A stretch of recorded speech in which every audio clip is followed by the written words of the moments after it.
स्वागत है आपका टॉपिक एक्सप्लेनर में। यहाँ पे नई न्यूज़ सामने निकल कर आ रही है। There will be significant consequences related to Afghanistan. Afghanistan को लेकर भुगतने होंगे परिणाम। तो हमारे जो एक्सटर्नल अफेयर मिनिस्टर है एस जयशंकर जी, इन्होंने ये स्टेटमेंट दी है कि अफगानिस्तान में रिसेंटली जो डेवलपमेंट हुई है, जो भी घटना हुई है, उसको लेकर ना सिर्फ रीजन को बल्कि पूरे वर्ल्ड को यहाँ पे भुगतने होंगे इसके सिग्निफिकेंट परिणाम, मतलब बहुत ही प्रभावी परिणाम यहाँ पे भुगतने होंगे, ऐसा इन्होंने कहा है। यहाँ पे आपको पता होगा कि तालिबान की कैसे अफगानिस्तान में वापसी हुई, जिसे लेकर भारत काफी चिंतित है। और भारत ने ये चेतावनी किसे दी है और क्यों भारत ने ऐसा यहाँ पे कहा है, जानते हैं इस वीडियो में। लेकिन उससे पहले अगर आपने हमारे चैनल को सब्सक्राइब नहीं किया है तो पहले जाकर सब्सक्राइब के बटन को दबाइए और बेल आइकन को दबाना मत भूलिए। तो दोस्तों, आप यहाँ पे द इंडियन एक्सप्रेस का आर्टिकल देख सकते हैं। अक्टूबर 1 का ये आर्टिकल है और यहाँ पे लिखा है developments in Afghanistan will have very significant consequences. यहाँ पे लिखा है कि जो भी अफगानिस्तान में डेवलपमेंट हुई है हाल ही में, उसको लेकर बहुत ही सिग्निफिकेंट कॉन्सिक्वेंसेस, मतलब बहुत ही महत्वपूर्ण परिणाम, प्रभावी परिणाम भुगतने होंगे। तो ये स्टेटमेंट दी है हमारे external affair minister doctor S Jaishankar ji ने। तो देखते हैं क्या हुआ है।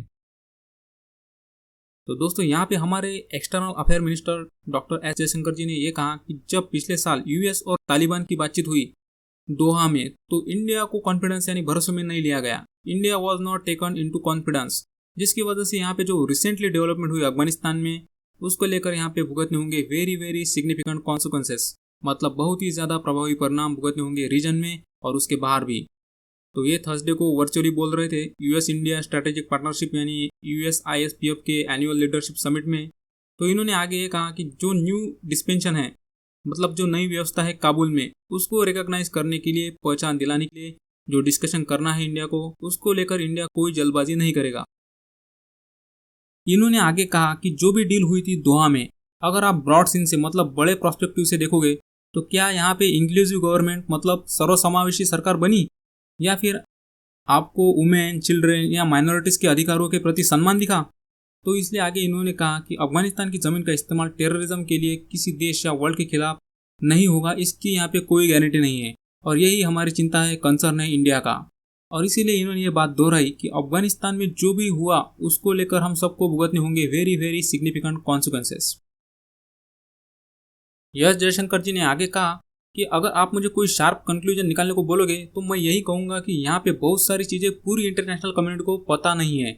आगे जब इन्हें ये पूछा गया कि यूएस और इंडिया अफगानिस्तान की सिचुएशन को कैसे देखते हैं, तो इन्होंने कहा कॉमन इश्यू ये है कि अफगानिस्तान की जमीन का इस्तेमाल आतंकवाद के लिए नहीं होना चाहिए, जैसा कि जो बाइडेन और नरेंद्र मोदी जी की मीटिंग में भी बोला गया। तो दोस्तों, यहाँ पे एस जयशंकर जी ने यह कहा कि इंडिया का व्यू अफगानिस्तान के प्रति यूएस से डिफरेंट है, क्योंकि इंडिया क्रॉस बॉर्डर टेररिज्म का शिकार रहा है, सीमा पार आतंकवाद का शिकार रहा है। आगे इन्होंने ये भी कहा कि अफगानिस्तान के पड़ोसियों के प्रति, मतलब जो अफगानिस्तान के नेबर है, यूएस और इंडिया का व्यू अलग है। इसलिए यूएस को यहाँ पे डिसाइड करना होगा कि उसे कौन से टैक्टिकल कॉम्प्रोमाइजेस करने हैं और यहाँ पे क्या करना है। और जब इन्हें पाकिस्तान के बारे में यूएस और इंडिया का व्यू पूछा गया, तो इन्होंने कहा कि दोनों देशों की पोजीशन एग्जैक्टली यहाँ पे सेम नहीं है। तो दोस्तों, जब अमेरिका अपने स्वार्थ के बारे में सोचता है तो किसी के नुकसान के बारे में वो नहीं सोचता। तो इसलिए डॉक्टर एस जयशंकर जी ने बहुत ही सटीक मैसेज यूएस को दिया है। तो आपको ये वीडियो कैसा लगा हमें कमेंट सेक्शन में जरूर बताइए और इस चैनल को लाइक, शेयर और सब्सक्राइब करना ना भूलिए।